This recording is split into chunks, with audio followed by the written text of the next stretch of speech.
All righty, man. Welcome into the PHNX Rising post-game show. Appreciate everyone joining us here tonight. Phoenix Rising, they draw 1-1 against El Paso, away to El Paso. Goodness, where have we seen this before? It was a really slow start out the gate, lackluster first half. El Paso taking the lead off a very sloppy defensive sequence, kind of rudimentary clearances or lack thereof within the 13 minutes. And boom, Rising did not register a shot on target until stoppage time of first half. They go into halftime needing something. Fast forward, cue Panos Armenakas comes on the pitch, already kind of building a little bit of momentum. He ends up scoring one from about 30 yards out. Phoenix Rising end up winning 1-1 off of a very last second save. Rocco Novo, there's your save of the week, or it's darn near contender as it usually is. Rising get out of here with a point.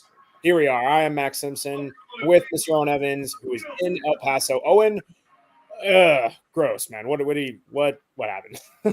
Yeah, I mean, I'll be honest, it kind of was. Look, a point's a point away from home. You take a point and you move on to an extent. I think that I'll spoil a little bit of what Danny's going to say later on in some of the clips that we've got, and he thinks that they deserved a point from this game, and I don't necessarily disagree on and the reason I say that is because I don't think El Paso offered a whole lot either. I think it was a game that was ultimately decided by a couple of bounces on either side. I don't think that El Paso was substantially better than Phoenix Rising. And I think the Phoenix Rising were necessarily substantially better than El Paso Locomotive. Rising probably had the better of spells of this game in a way that I don't think El Paso probably did. But they didn't really do anything for the most part when they got into the final third.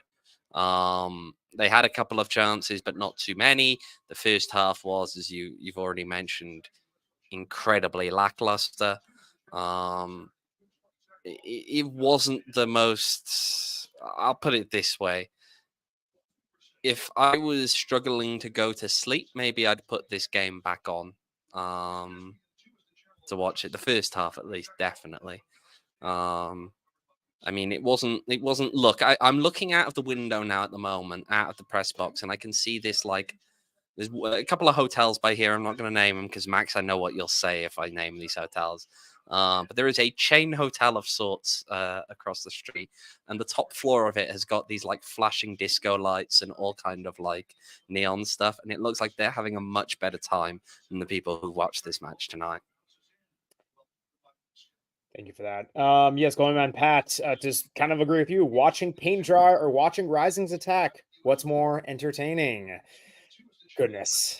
Yeah, man. Do you go on the chat subpar again? I mean, there's more. We'll address that later on. Yeah. I think there's some context as well that we can add to that. But yeah, we'll address that later on. We will. And then do you go in the chat subpar, attack, Panos per answer, Rocco saved it. That's exactly it, right? You mentioned first half, there were a little, I don't even want to say surges or anything like that. They were kind of one off. You have John Stenberg, a header from across, goes off the post, but not registered on goal. And then boom, JP Sears, the first shot on goal for the half. It's going towards. They're coming in. I think this is what we have to be clear now. There was a shot in the first 3 minutes, and there's not a shot until stoppage time. Correct. Yep. And it's clear. And then that one's cleared off the line. The JP Sears header that is heading goalward, clear off the line. That was really it. It wasn't in a sustained buildup of attacking play or flurry. It was purely just isolated. This is what we've seen so many times from this team. It's frustrating, man. This kind of paints the picture. Let's get into by the numbers, right? Talk about all this. Presented, of course, by our friends at Desert Financial Credit Union, Arizona's #1 credit union, named by Forbes. You have Phoenix Rising again, El Paso Locomotive 1-1 XG, 0.65 for Rising, 0.95 for El Paso. Possession, hey, chalk it up. Owen, you tweeted out there, 59% possession for Phoenix Rising. That's a win. Oh, gosh, 11 shots for Rising, 7 for El Paso. So, hey, they won the shots battle too, but here is the main difference. 6 out of 7 shots for El Paso were on goal. A paltry 2 for 11 shots for Phoenix Rising were on goal for them. Again, so many times we have seen this season, it comes down to a numbers game and playing the law of averages. When that is what your efficiency is, when you're getting 2 shots on target, from 11. You are not going to have many results that go your way, much less even getting a draw. That was fortunate in many ways. Goodness. I will say, shout out Bandido's Bluebird in the chat there. He's bringing up the only word visible on Max's shirt is drink. Max, you might need to do that, mate, to be honest, after what we witnessed. I knew the angle that my camera would be displaying at, and I know what shirt I was wearing, and that's all I'll say there. Yeah, I mean, look, the first half was, I think, I described it as impotent. I think that was rising. We'll get into a bit more of that. We do have some Danny Stone comment on the first half in particular that we can bring up in a bit. But when we look at, they attack more in the second half. They get more shots off quite clearly. But it still just doesn't add up to very much. I mean, the 0.65 XG. Look, XG is only so far you can take it, as always, right? And you've got to always consider that in the context. It's not. It tells you part of the story. It does not tell you a whole story. You should never trust it to tell you a whole story. But the indications it's giving you is that this team, for all they were on top maybe in the second half, didn't take it that extra step up towards creating consistent, threatening chances and getting consistent, threatening shots off in ways that did a lot. I'd love to, you know what, actually, Max, I think we need to let's, you know what, we've had a lot of negatives so far. Let's lighten the mood. I want to shout out one of whoever this guy is in the chat right now, because this happens all the time. People, for some reason, come into our chat and start talking Phoenix Suns. Shout out Better Have Your Facts, who actually earlier up in the chat, not even that one, producer Eric. Scroll up a tiny bit further. There's another one. You'll not have a championship, and Giannis is to blame. Funnily enough, Phoenix Rising does have a championship, would you believe? Oh, gosh. And then, have your facts, mate. Better have your facts. Yeah, either he's correcting himself later in that chat. I think he is correcting himself later on. I mean, even that, goodness, I didn't think we'd get a Giannis reference in the PHX Rising pod, but here we are. I don't even know the Greek connection. Yeah, there we go. The Greek connection. Panos Armenakas, the scorer. That tease. 100%. That's got to be it, right? That's a nice little tee up. Well done on the transition game for yourself.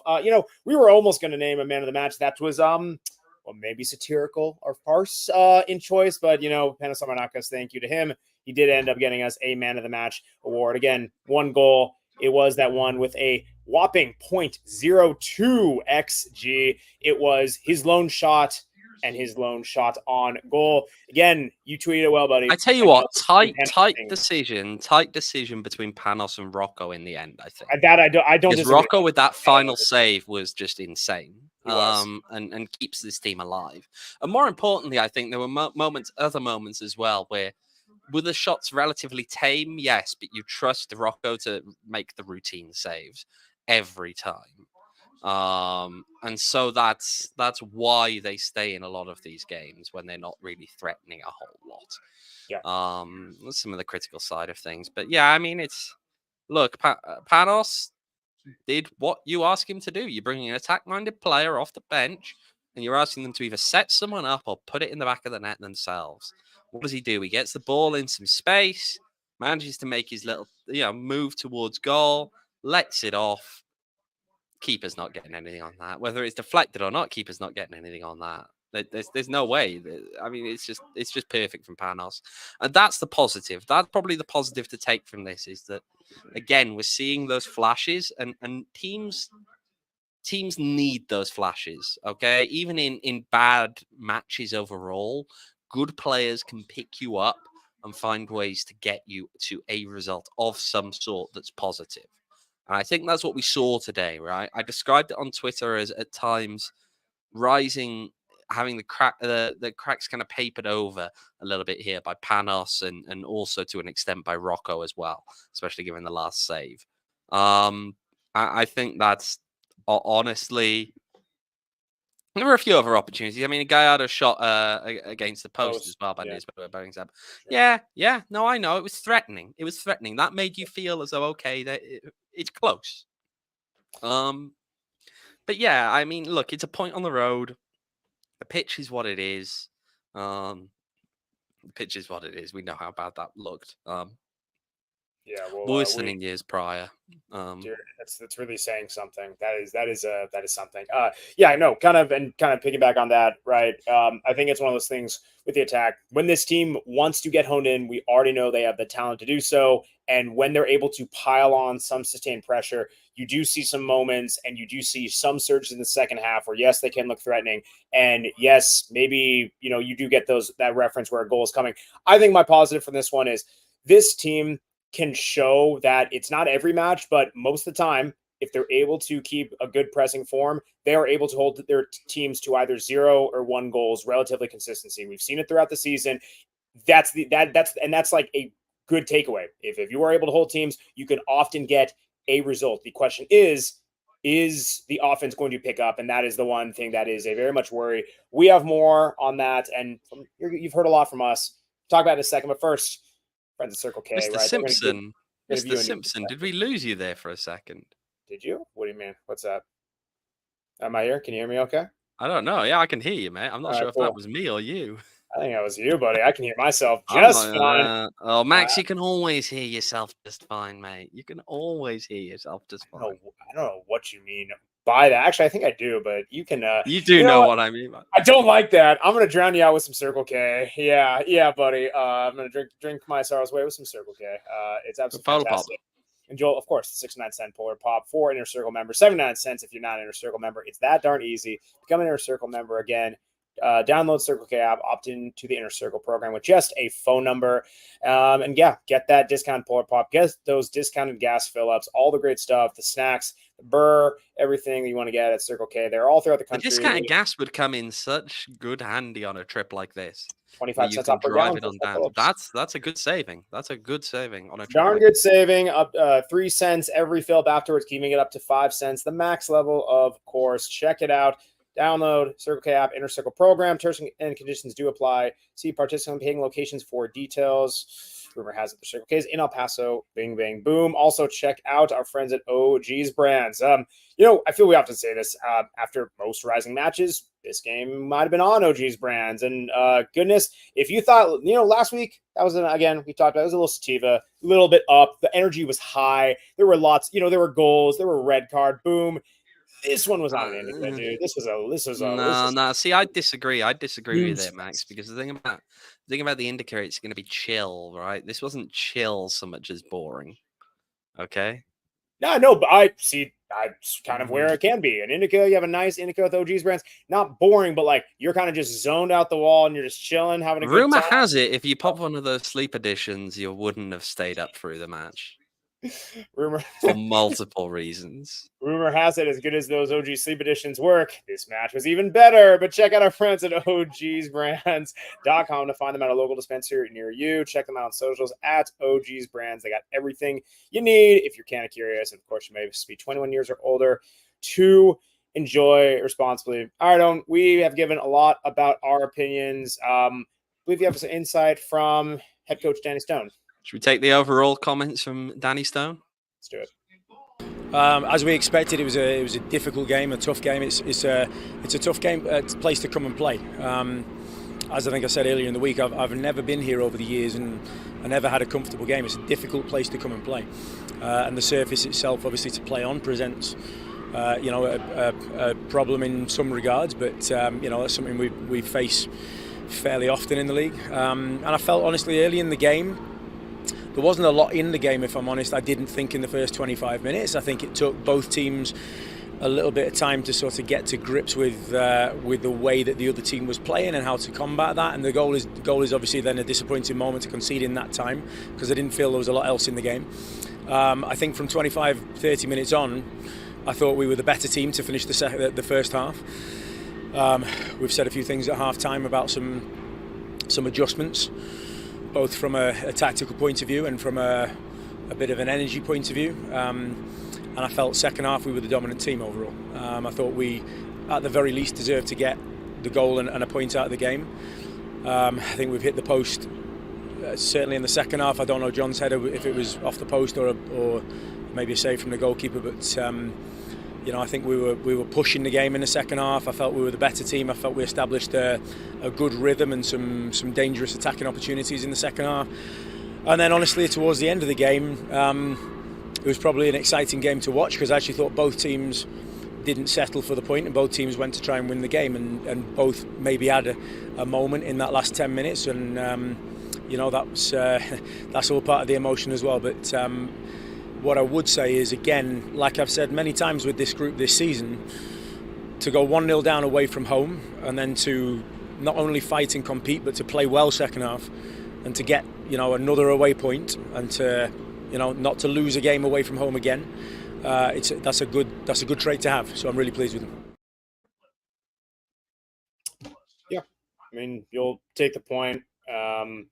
I think there definitely were spurts where, yes, Rising could say they were a better team. They did have some threatening stretches. Again, they responded well in the second half with the goal and also just with the surging, everything like that. It's one of those you walk away from it. Even what I think two things can be true. I think what Danny said, I don't disagree with him, but I also think like that's just not a performance you walk away from being like, it was kind of gross. I don't know. See, what Danny said is they were the better team for large spells of that game. And he's not wrong, but they were the better team in a bad game. And that's a distinction here, to be clear. Okay? Should Rising have been better than they were? I think they should have been. Are there some mitigating factors to that? Yes, there are. And I think I'll get into that after we look a little bit more at the first half and see what he has to say on that. But overall, yes.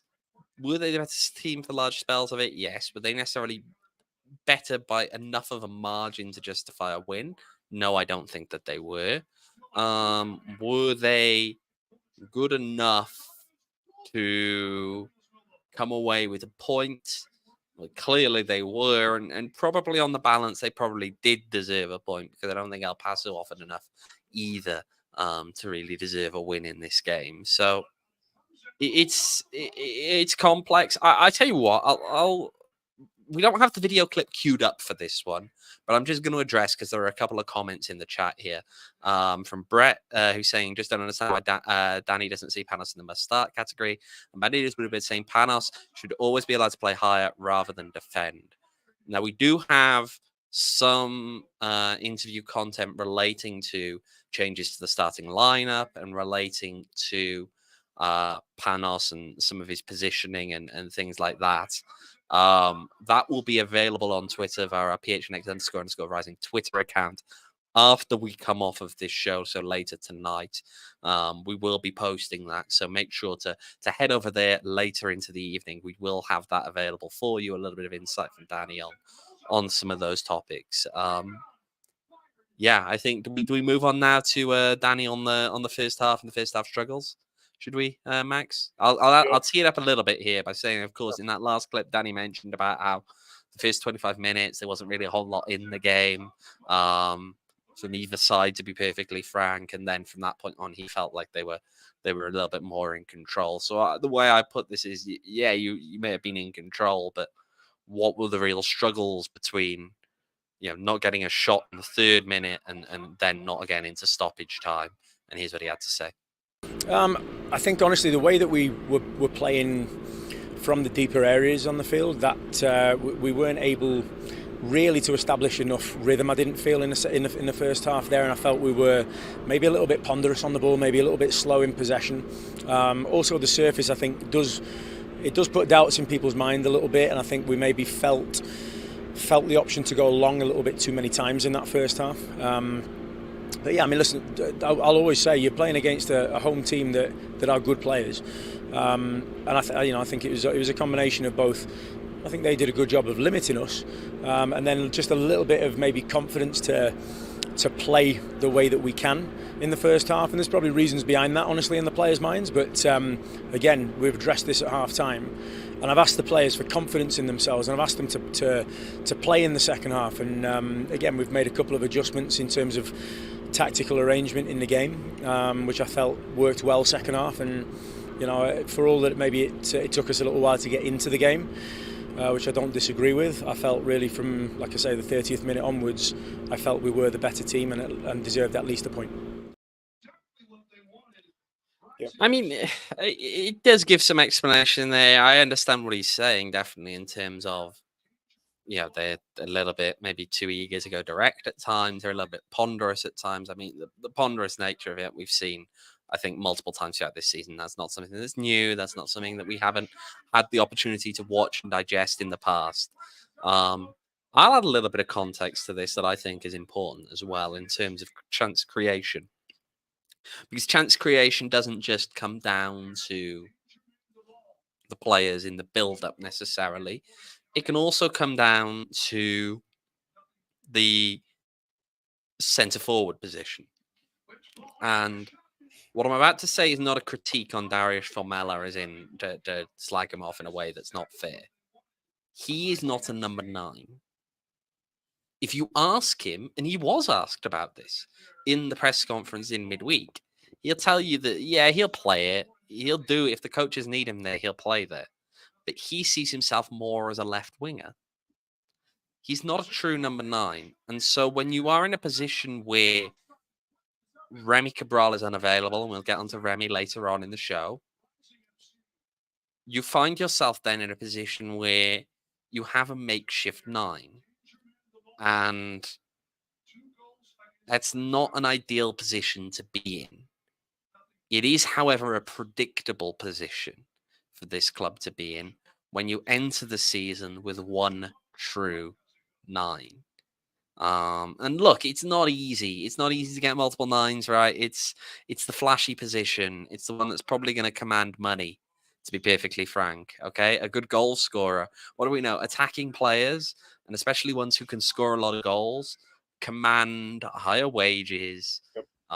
They're not easy to come by. But this was predictable. Now, we do know that there's, and I'll say this now before some of the chat hop in and specifically pin this on any particular individuals, that we know that there's an element of, I think, transfer by committee. I'll put it that way within this team. That there's not any one individual that you point to necessarily and say, this person is responsible for a failure here, here, or here in that sense. Collectively, the club kind of needs to, I think, hopefully come to its senses and fix this, which is a problem that, frankly, should have been identified sooner. And it's a problem that reared its head when we saw Ryan Flood being played as a centre forward. And it's a problem that is, to an extent, rearing its head again now. It's not that Darius Formella can't fill in that role, but there's a difference between filling in a pinch and that being the real backup plan. I mean, I think you can probably take what you just said, probably in about the time of this post game of where we said this, and go back to most of our other post games during this season, and you'll probably find a relatively similar thing of what you just said, because this is the reality. A lot of the errors in this team are errors that we've been able to predict from the very earliest days. Yes, they aren't things that are surprises. This isn't a surprise. This isn't a team who's ravaged by injury, in those positions where you're seeing some of these deficiencies. You're seeing who you have, who you don't have, and it's playing out in front of you.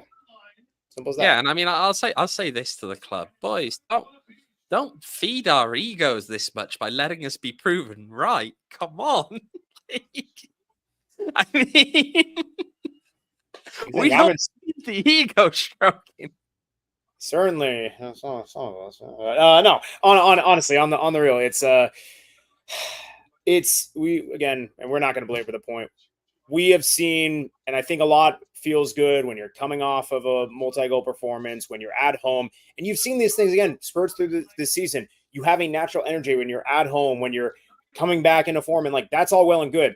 I think this, when you see a lot of these road matches where you're mucking it up in this awful pitch and you're going against and you're away from home and all this weird competition, that's where can you have a guy come forward consistently, deliver again, whether it's against run a player, within build up, whatever that is, and bag goals. And that's just what we haven't seen consistently from this team, from the number 9 position, from any one player.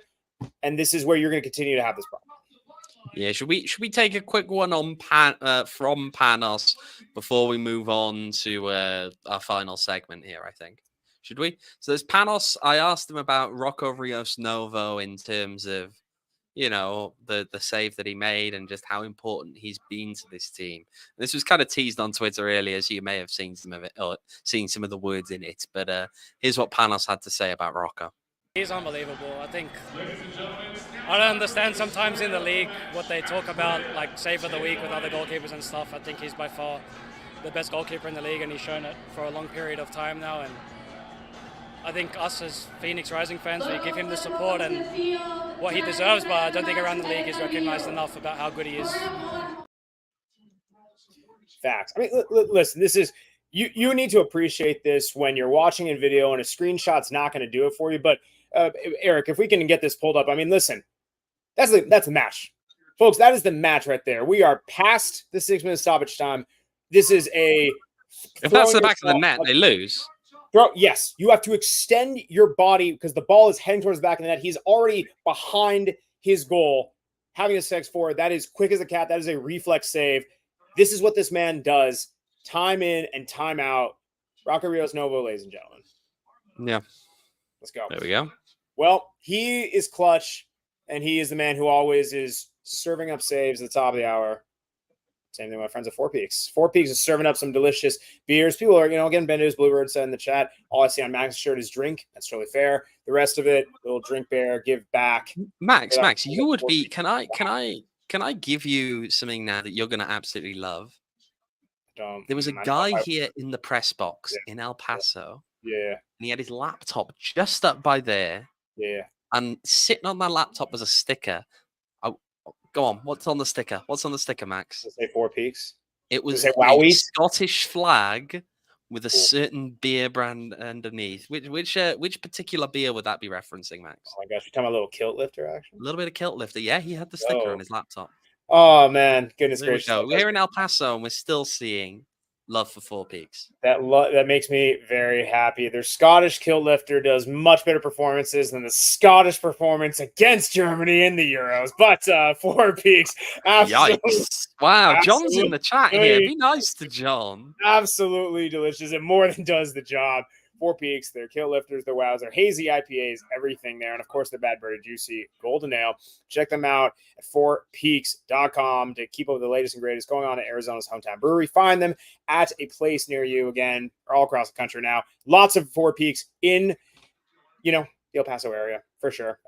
Again, also follow them at Four Peaks Pub and at Four Peaks Brew. Again, to keep with what they got going on. You must be 20 years or older to enjoy responsibly. One place that you can get Four Peaks is with our friends at Valley Taproom. 2 locations on the east side, Gilbert, Queen Creek, nice open area. Rumor has it, not only is going to be some PHNX Rising events there, be on the lookout across PHNX_Rising and PHNX_Sports. That's going to be dropping there in the near future. So I'm going to say, keep on the lookout, a little summer action, if you will.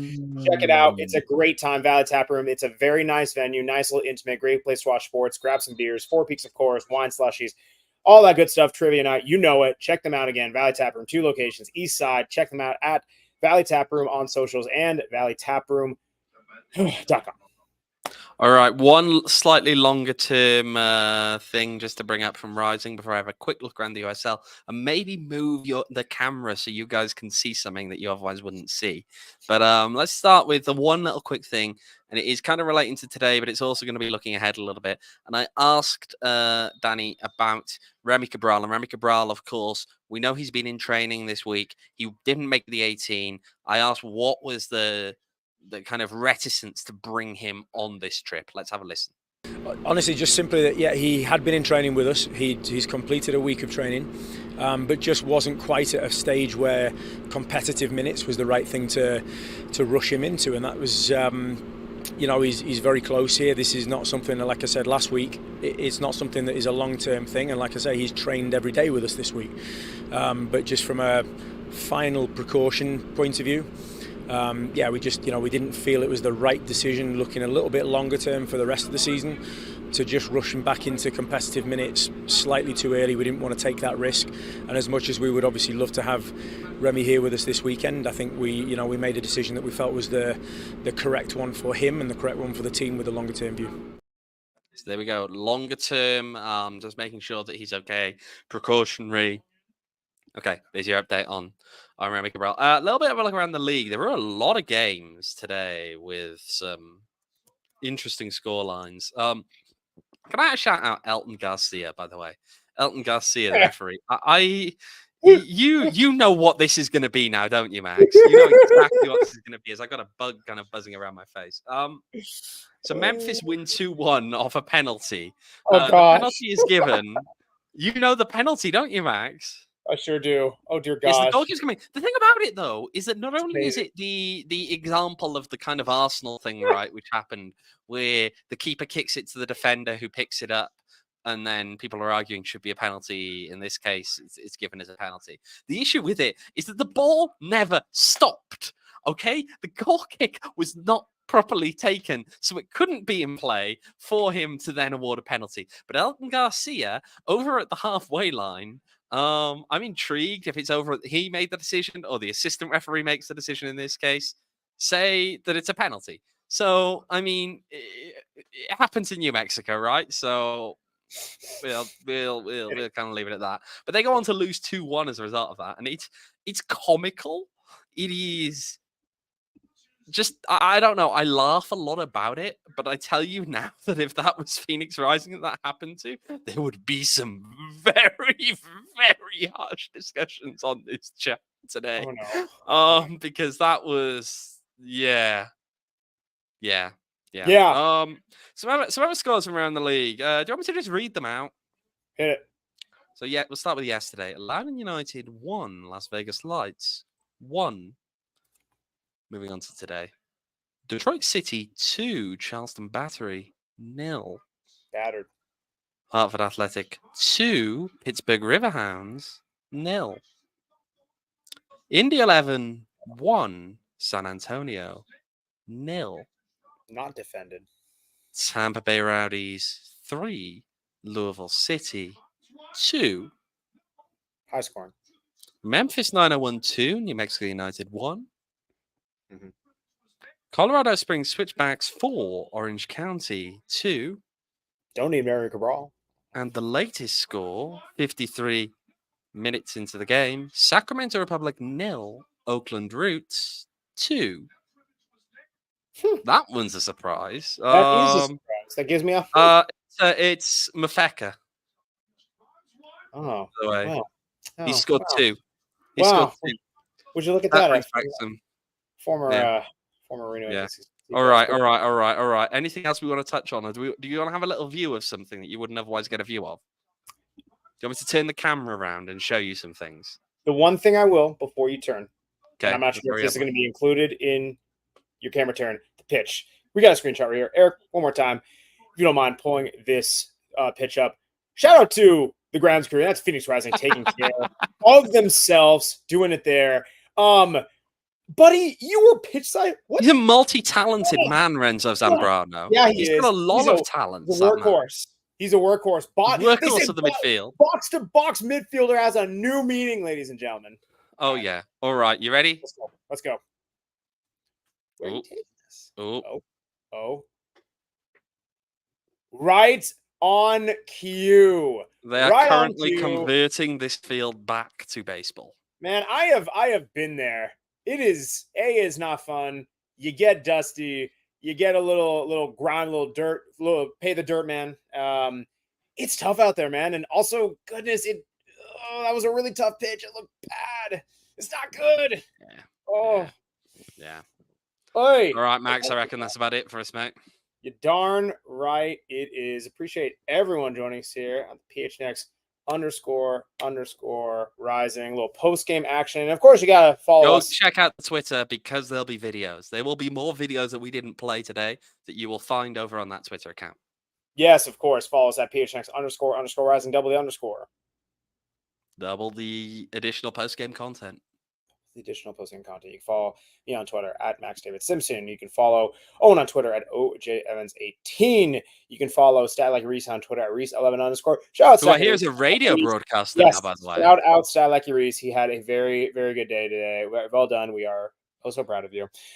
Shout out to producer Eric Ruby on Twitter at Eric Ruby is ERIKRUBY.